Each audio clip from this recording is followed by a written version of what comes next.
ہمارے جو محلے تھے وہ دور سے نظر آتے تھے کہ یہ مسلمانوں کے محلے ہیں۔ ہم شاداب کالونی میں رہتے ہیں جہاں کچھ غیر مسلم بھی رہتے ہیں، ہندو بھائی بھی رہتے ہیں۔ اتفاق یہ ہے کہ وہاں جو مسلمان ہیں وہ پڑھے لکھے ہیں۔ ان سے کئی لوگوں نے کہا کہ مسلمانوں کے بیچ میں رہ رہے ہو، تو انہوں نے کہا نہیں، میں اپنے بچوں کے لیے رہ رہا ہوں۔ اور مجھے بتلائی کہ جب سے میں یہاں آیا ہوں میرے بچے نے گالی بکنا چھوڑ دی ہے، اور میرا بچہ مجھ سے بہت ادب سے بات کرتا ہے۔ یہ مسلم محلوں کی پہلے عام پہچان تھی۔ آج مسلمانوں کی جو پہچان ہے اس کی وجہ سے مسلمان ذلیل ہو رہا ہے۔ قرآن مجید کس لیے آیا تھا؟ بس اسی لیے کہ ہم نے ہاتھ ڈال دیا ان کے اوپر۔ قرآن مجید اصل میں اس لیے آیا تھا کہ اگر تمہیں دنیا میں عزت کی زندگی گزارنی ہے تو اس قرآن کو پڑھو اور اس کے مطابق عزت کی زندگی گزارو۔ حضرات صحابہ نے قرآن پر، مجھے لگتا ہے جتنی نعتیں، میں سے نعت نہیں کہہ رہا، آپ کو سمجھانے کے لیے کہہ رہا ہوں، نعت کا تو دوسرا مطلب ہے، لیکن جتنی نعتیں یا جتنے تعریفی اشعار آپ پڑھتے اور سنتے ہیں، قسم کھا کر کہہ سکتا ہوں کہ حضرات صحابہ نے اتنے اشعار قرآن پر نہیں کہے تھے، قسم کھا کر کہہ سکتا ہوں۔ اس لیے کہ حضرات صحابہ برکیف اس میں بڑی تعداد شعراء کی نہیں تھی، اور جو تھی اس نے قرآن پر اتنے اشعار نہیں کہے، لیکن انہوں نے عملی زندگی میں کر کے دکھلایا کہ قرآن پڑھنے والا کیسا ہوتا ہے۔ ہمیں دوسروں سے کیا شکایت ہے؟ آج ہماری صورتحال یہ ہے کہ ہمارا مسلمان بھائی ہمارے محلے میں رہتا ہے، اور جیسے ہی اس کے پاس تھوڑا پیسہ آتا ہے، ہمارا اپنا بھائی، ہمیں ہندو بھائیوں سے شکایت نہیں ہے، اپنی بات بتلا رہے ہیں، ہمارا اپنا بھائی جیسے ہی اس کے پاس پیسہ آتا ہے وہ کہتا ہے کہ ہم کسی دوسرے محلے میں رہیں گے جا کر کے، کیوں بھائی تم مسلمان ہو اور آس پاس سب مسلمان ہیں، یہاں کیوں نہیں رہتے؟ تو وہ کہتا ہے کہ نہیں، یہاں رہیں گے تو ہمارے بچے بگڑ جائیں گے۔ صفائی ستھرائی میں بھی پیسہ لگتا ہے کیا؟ ہم نے اپنی کیا پہچان بنائی؟ حضور کی پہچان کیا تھی؟ قرآن۔ حضرات صحابہ کی پہچان تھی قرآن، اور جب تک مسلمانوں کی پہچان قرآن رہی، کاروبار میں قرآن رہا، پڑوس میں قرآن رہا، معاملات میں قرآن رہا، وہ دنیا پر حکومت کرتے رہے۔ مولانا علی میاں کے حوالے سے بتلا رہا ہوں میں آپ کو۔ مولانا علی میاں علیہ رحمہ کی ایک بہت مشہور کتاب ہے، انسانی دنیا پر مسلمانوں کے عروج و زوال کا اثر۔ اس پر مولانا نے ایک واقعہ لکھا ادھر دلی کے علاقے میں، اور آج سے تقریباً یہ واقعہ ہے 100 سال سے اوپر کا۔ ایک زمین کو لے کر کے ہندوؤں اور مسلمانوں میں آپس میں اختلاف ہو گیا۔ ہندوؤں کا دعویٰ تھا کہ اس زمین پر مندر تھا، مسلمانوں کا دعویٰ تھا کہ زمین پر مسجد تھی۔ بات بڑھی تو کورٹ تک پہنچ گئی، عدالت تک پہنچ گئی۔ انگریز قاضی تھا، انگریزوں کے دور کی بات۔ انگریز قاضی نے دونوں لوگوں سے پوچھا کہ تمہارے پاس کوئی کاغذ، کوئی رجسٹری؟ تب رجسٹری ہوتی نہیں تھی، میں سمجھانے کے لیے کہہ رہا ہوں۔ ان لوگوں نے کہا نہیں، نہ ہمارے پاس کوئی کاغذ ہے اور نہ ان کے پاس کوئی کاغذ ہے۔ تو قاضی بڑا پریشان ہوا، سینسٹیو ایشو تھا کہ فیصلہ کیسے کریں۔ قاضی نے پوچھا بھئی تم لوگ بتاؤ فیصلہ کیسے ہو؟ تو ہندوؤں نے کہا کہ یہاں پڑوس میں ایک بابا رہتے ہیں، ان کی عمر تقریباً 100 سال کی ہے، ان کو بلا لیجیے، امید ہے کہ انہیں شاید یاد ہو۔ ہندوؤں نے لفظ بابا استعمال کیا تھا، تو انگریز کو شک ہوا کہ شاید ہندوؤں کے بابا ہوں گے، تو انگریز نے پوچھا کیا نام ہے ان کا، تو ہندوؤں نے نام بتایا تو نام مسلمان تھا۔ تو اس انگریز نے حیرت سے کہا تم ہندو ہو کر کے مسلمان کو گواہ بنا رہے ہو؟ ان لوگوں نے کہا ہم گواہ بنا رہے ہیں، آپ کی گواہی پر فیصلہ کر دیجیے گا۔ مسلمانوں سے پوچھا تو مسلمان تو 10 روپے کے لیے اس دور میں جھوٹ بول جاتا ہے، قرآن مجید سے پڑھنے کے لیے نہیں آیا ہے۔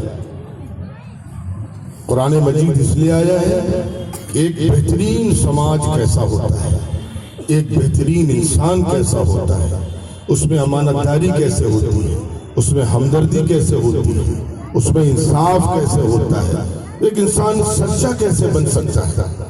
دنیا کا سب سے مشکل کام ہے سماج کو، انسان کو اچھا بنانا۔ آج تعلیم بہت ہے لیکن نہ سماج اچھا بن پا رہا ہے، نہ سماج کے لوگ اچھے بن پا رہے ہیں۔ یہ قرآن کا کام ہے کہ قرآن جہاں آتا ہے وہاں اچھائی پیدا کر دیتا ہے۔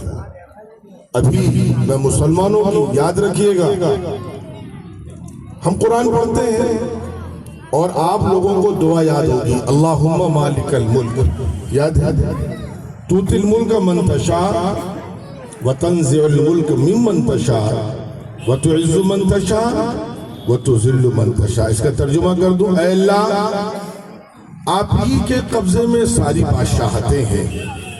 آگے کا ترجمہ کر رہا ہوں، آپ جس کو چاہتے ہیں اس کو عزت دیتے ہیں اور آپ جس کو چاہتے ہیں اس کو ذلت دیتے ہیں۔ یہ کون کہہ رہا ہے؟ قرآن کہہ رہا ہے۔ اور اس وقت ہندوستان میں مسلمانوں سے زیادہ ذلیل کوئی قوم نہیں ہے۔ کس نے ذلیل کیا؟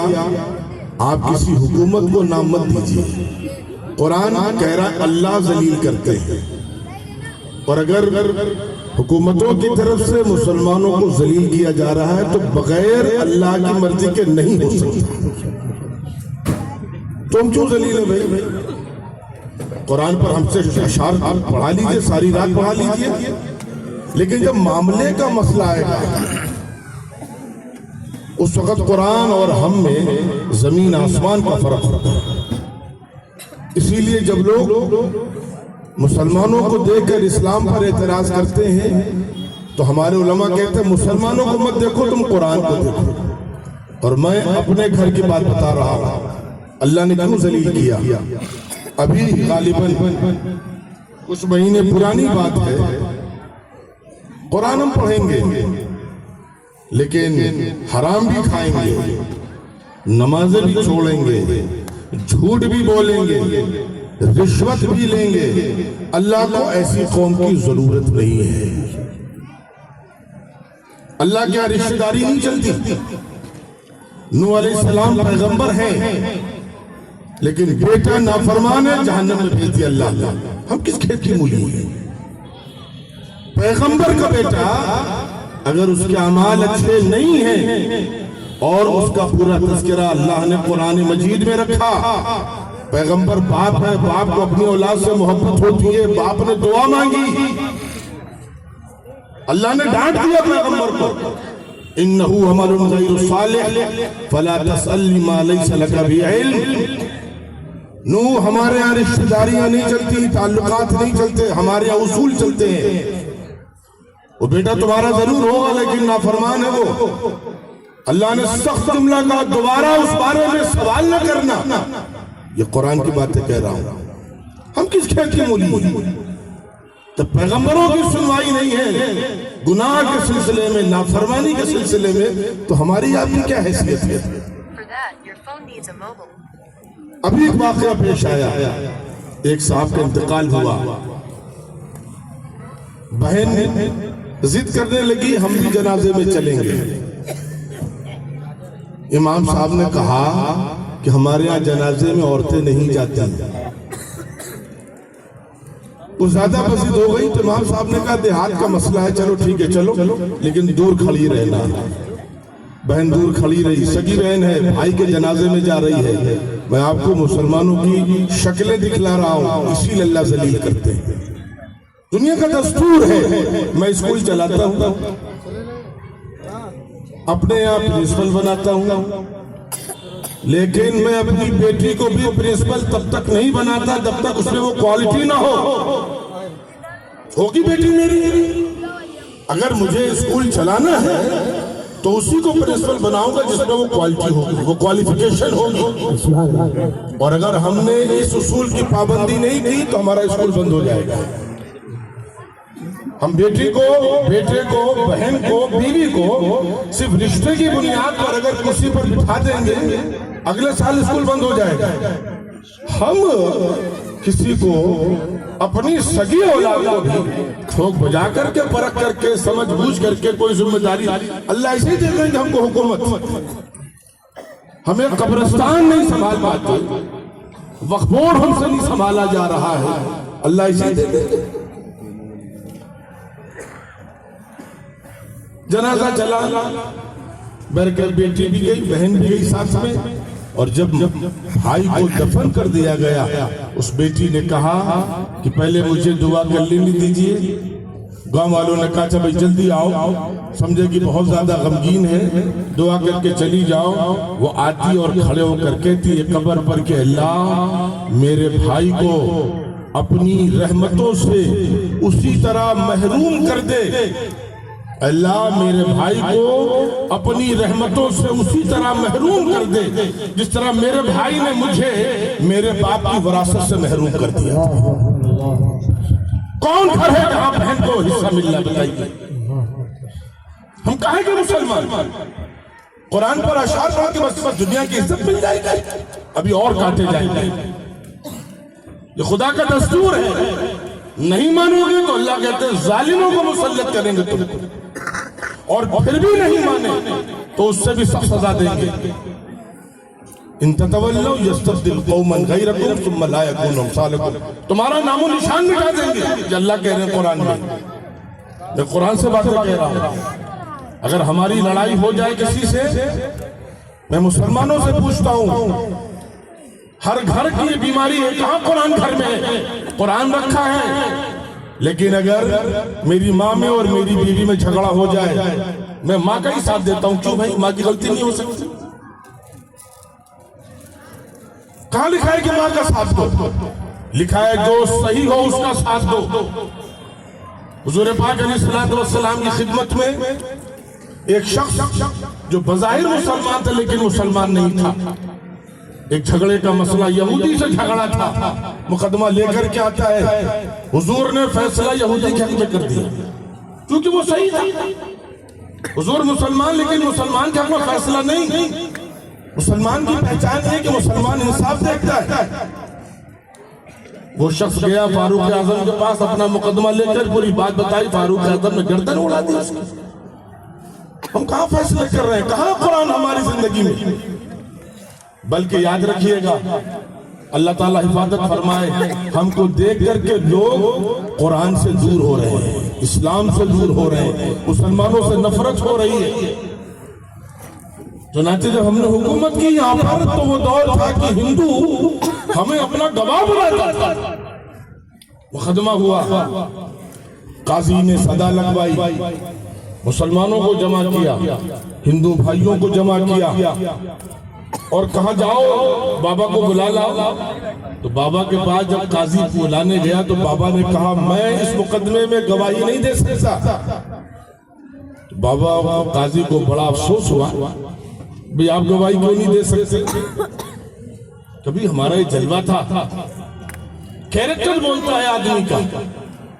تو اس مسلمان بابا نے کہا ہم نے قسم کھائی ہے کہ ہم کسی انگریز کی شکل نہیں دیکھیں گے۔ تو اس انگریز قاضی نے کہا، اس جج نے کہا کہ اچھا ان کو بلا لو اور ان سے کہہ دو ہماری طرف پیٹ کر کے گواہی دے دیں گے۔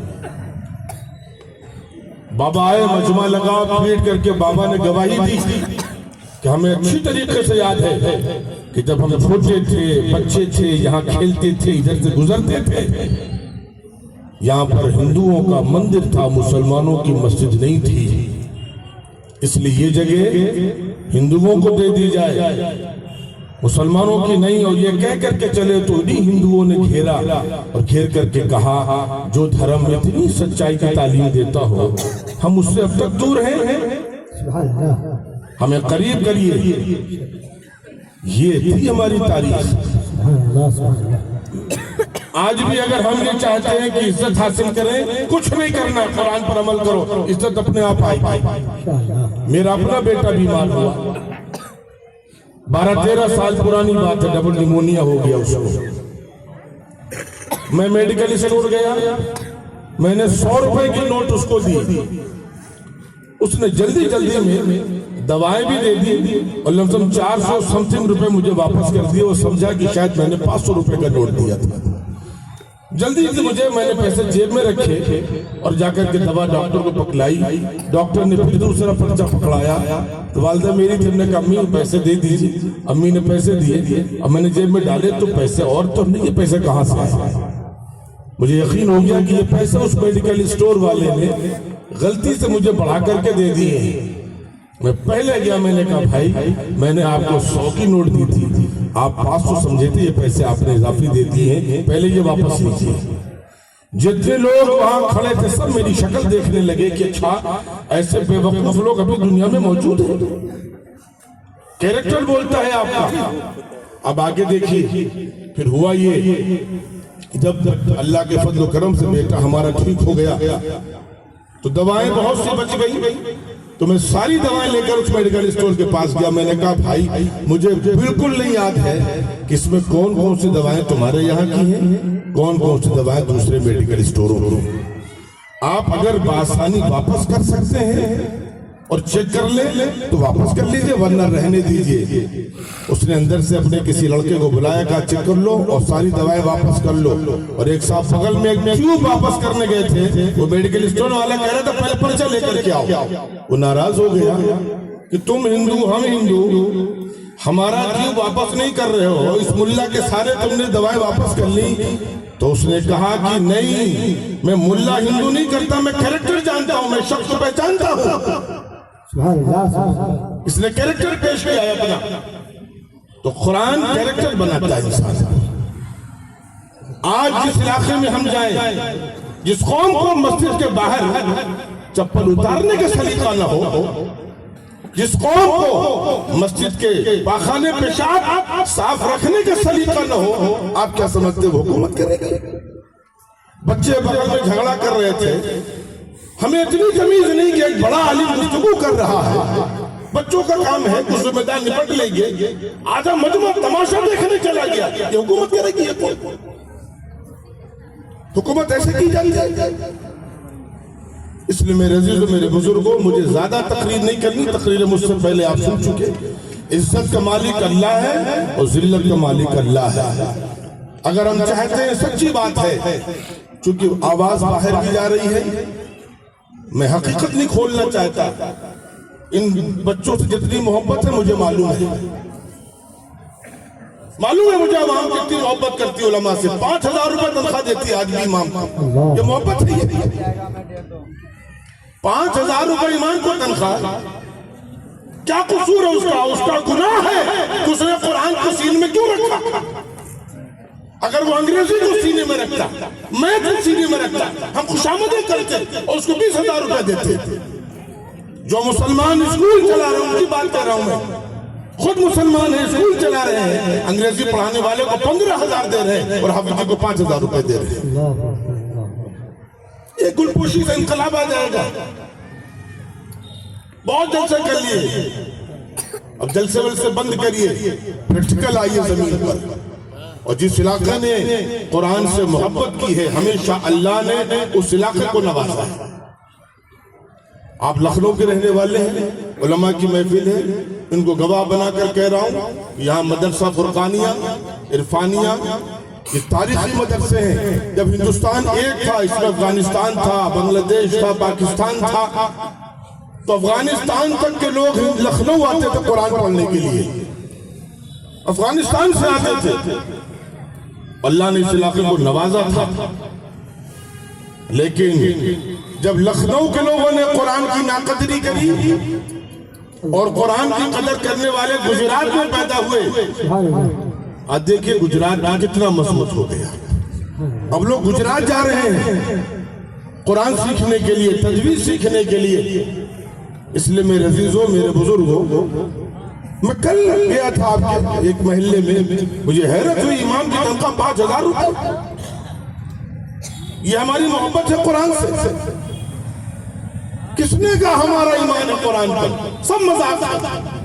اگر ہمارا ایمان ہے کہ یہ بچے جنت جائیں گے، 10 لوگوں کو جنت لے جائیں گے، تو ڈاکٹر صاحب کا، انجینئر صاحب کا، ٹھیکیدار صاحب کا، پیسے والے کا بچہ حافظ کیوں نہیں بنتا؟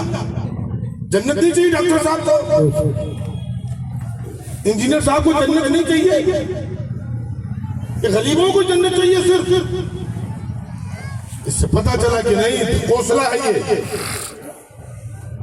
قرآن سے ہم کو محبت، کچھ محبت نہیں ہے، سب کا حوصلہ ہے یہ۔ کوئی ایمان قرآن پر نہیں ہے، سب کا حوصلہ ہے یہ۔ اور یاد رکھیے، گجرات جا کر کے دیکھیے گا، ڈاکٹر کے بچے عالم بن گئے ہیں۔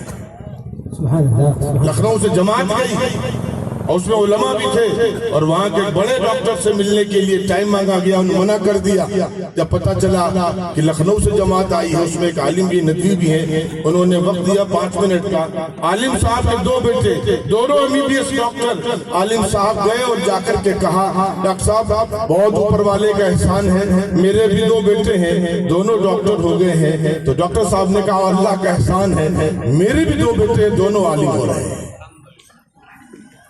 تو یاد رکھیے میرے عزیزوں، میرے بزرگوں، عزت اللہ کے پاس ہے، ذلت اللہ کے پاس ہے۔ اللہ نے ایک وعدہ کیا ہے کہ تم مسلمان بن جاؤ، کام کے مسلمان بنو، تمہارا کیریکٹر بولے کہ مسلمان ہے، تمہاری زبان بولے، تمہارا لباس بولے، تو جب چلو تو لوگ کہیں مسلمان جا رہا ہے۔ جس روز تم یہ کر لو گے، اللہ کہہ رہا عزت تم کو ہم دے دیں گے۔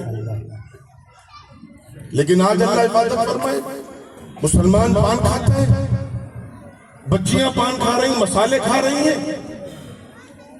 یہ مسلمان کی پہچان ہے کہ منہ کھولے تو منہ سے بدبو آئے، ہمارے بغل میں کوئی کھڑے ہونے کو تیار نہ ہو۔ اور قرآن نے جہاں حکم دیا ہے صفائی ستھرائی کا، خذوا زینتکم عند کل مسجد۔ میں لکھیم پور کی طرف پروگرام میں گیا اور وہاں پر جا کر کے بچے شربت پلا رہے تھے، چھوٹے بچے، تو وہ گلاس تھا پلاسٹک والا، اتفاق سے گلاس ختم ہو گیا، تو جو پہلے بچہ پی چکا تھا اسی گلاس میں اس نے شربت دیا اور دوسرے شخص کو پیش کیا۔ وہ مولانا تھے، انہوں نے منع کر دیا۔ کبھی کبھی علماء ایسے اصلاح کرتے ہیں، اس نے کہا مولانا پی لیجیے، کہا نہیں بھائی جھوٹا ہے یہ۔ تو اس نے کہا کہ مولانا آپ لوگ تو کہتے ہیں کہ مسلمان کا جھوٹا شفا ہے، پاک ہے، تو مولانا نے کہا اس کو 3 بار کہو، پہلے 3 بار کہو کہ مسلمان کا جھوٹا پاک ہے، شفا ہے۔ جب اس نے 3 بار کہا تب مولانا نے کہا اچھا مسلمان کسے کہتے ہیں یہ بتلاؤ۔ مسلمان اسے کہتے ہیں جو دن میں 5 وقت نماز پڑھتا ہے۔ جو 5 وقت نماز پڑھے گا تو 5 وقت وضو کرے گا، جب 5 وقت وضو کرے گا تو 5 وقت منہ دھلے گا، اور جب 5 وقت منہ دھلے گا تو 5 وقت دن میں مسواک کرے گا۔ اس کے منہ میں کوئی بیماری لگ جائے گی، اس کا جھوٹا شفا ہے۔ تمہارے منہ میں پتہ نہیں ڈائریا ہے کہ کینسر ہے، کیا ہے، تمہارا جھوٹا شفا نہیں، پہلے مسلمان بنو پھر تمہارا جھوٹا شفا ہو جائے گا۔ تم کو سکھلایا ہے جو خوبصورت مذہب ہے، انسانی مذہب ہے، آسان مذہب ہے، انصاف ہے، محبتیں ہیں، خدمات ہیں، اس میں ہمدردیاں ہیں۔ اللہ تعالیٰ معاف کرے، ہم آج رکاوٹ بننے اس مذہب کے لیے۔ اس لیے میرے عزیزوں، میرے بزرگوں، رات کا اچھا خاصا حصہ گزر چکا ہے، ہمیں کچھ نہیں کرنا ہے، ہمیں صرف مسلمان بننا ہے۔ اور جس روز ہم مسلمان بن جائیں گے، یعنی قرآن پر عمل ہو جائے گا، قرآنی مسلمان بن جائیں گے، قرآن سے محبت ہوگی، علماء سے محبت ہوگی، مدارس کی قدر کرنے والے ہوں گے، انشاءاللہ اسی روز اس ملک میں دوبارہ ہماری عزت ہو جائے گی۔ مہانگر میں ایک دوست ہمارا بچپن کا دودھ کا کام کرتا ہے، مانگر میں شاید 1% مسلمان بھی نہیں ہوئی، بچپن ہمارے ساتھ ندیوں میں پڑھتا تھا، میں کبھی کبھی ملنے چلا جاتا ہوں، اور جتنے غیر مسلم میں لائن لگا کر کھڑے ہوتے اس کے یہاں دودھ لینے کے لیے، مارکیٹ سے 10 روپے مہنگا دودھ دیتا ہے وہ، میں نے پوچھا بیچ لیتے ہو کہ دیکھو لائن لگا کے بیچ رہے، لیکن کہنے لگا اس میں ایک قطرہ پانی پھر نہیں ہے، اس میں پانی حرام ہے، اس میں پھر یہ دودھ ہے یہ، اور میں کہتا ہوں کہ دیکھو میں نے ناپا ہے، پہلے پھینا بیٹھ جائے تب تمہیں ناپ کر کے دوں گا، ورنہ 3 لیٹر لے کر جاؤ گے گھر تک پہنچتے پہنچتے 2.5 لیٹر بچے گا، میں اکیلا مسلمان ہوں، لیکن یہ میرے لیے کھڑے ہوتے ہیں کیوں؟ جب میں نے کریکٹر پیش کیا ہے۔ ہم کریکٹر نہیں سے باتیں کریں گے، ہمیں کیا آتا ہے؟ تیز گاڑی چلانا آتا ہے، گانے بجانے آتے ہیں، بڑے بڑے بال رکھنے آتے ہیں، گالیاں بکنے آتی ہیں، یہ تو وہ قوم جس سے مسلمان خود نفرت کرے گا۔ دور سے ایک مسلمان تیزی سے گاڑی لے کر کے جا رہا تھا، اور دور سے کسی پولیس والے نے کہا مسلمان ہوگا، اور میں نے آگے جا کر دیکھا واقعی مسلمان تھا، حرکتوں سے لوگ پہچان لیتے ہیں کون ہے یہ۔ اس لیے میرے عزیزوں، میرے بزرگوں، قرآن کو اپنی زندگی میں اتارو، عملی طور پر جس روز ہم یہ کام کر لیں گے انشاءاللہ العزیز، اسی روز اللہ نے چاہا تو دوبارہ اس ملک میں ہماری عزت ہوگی، لوگ ہم پر بھروسہ کریں گے۔ اسی گورنمنٹ میں جو بہت بدنام ہے، بہت سے مسلمان ایسے ہیں جن کو دوبارہ ملازمت دی گئی ہے، ریٹائرڈ ہو گئے لیکن دوبارہ بلایا گیا ان کو، کیوں؟ معلوم ہے الہیوں کی رپورٹ ہے کبھی رشوت نہیں لی اس آدمی نے۔ آپ کریکٹر پیش کیجئے، بہت سے علاقے ایسے ہیں، آپ کے قریب میں علاقہ ایسا ہے، ہندوؤں کی آبادی 80%، مسلمانوں کی آبادی 20%، پردھان مسلمان بن جاتا ہے، کیسے بن جاتا ہے؟ کریکٹر کی بنیاد پر۔ یہ آدمی کام کا ہے، ابھی انصاف زندہ ہے اس ملک میں، مرا نہیں ہے انصاف۔ کمزوری ہماری کہ ہمارا کریکٹر مر گیا ہے، ہمارا کریکٹر وہ تھا اور وہ ہونا چاہیے کہ پڑوسی بھی اپنی بیٹی کو چھوڑ کر جائے تو ہمارے گھر میں چھوڑ کر کے جائے، کہ گرچہ مسلمان ہے لیکن یہ ہماری بیٹی کو اپنی بیٹی سمجھے گا، اس کی حفاظت کرے گا، یہ ہمارا کردار تھا۔ ہم نے کریکٹر پیش کیا اس ملک میں، تب جا کے 8 سال حکومت کی، 9 سال، 800 سال حکومت کی مسلمانوں نے، کبھی مسلمانوں کی تعداد زیادہ نہیں رہی، لیکن کریکٹر کی بنیاد پر، اس لیے دنیا کریکٹر کی قدر کرتی ہے اور قرآن کریکٹر بناتا ہے۔ اللہ کرے کہ ہم قرآن کے کریکٹر کو اپنے زندگی میں اتارنے والے اور عملی طور پر قرآن کو پیش کرنے والے بن جائیں۔ والسلام علیکم ورحمۃ اللہ وبرکاتہ۔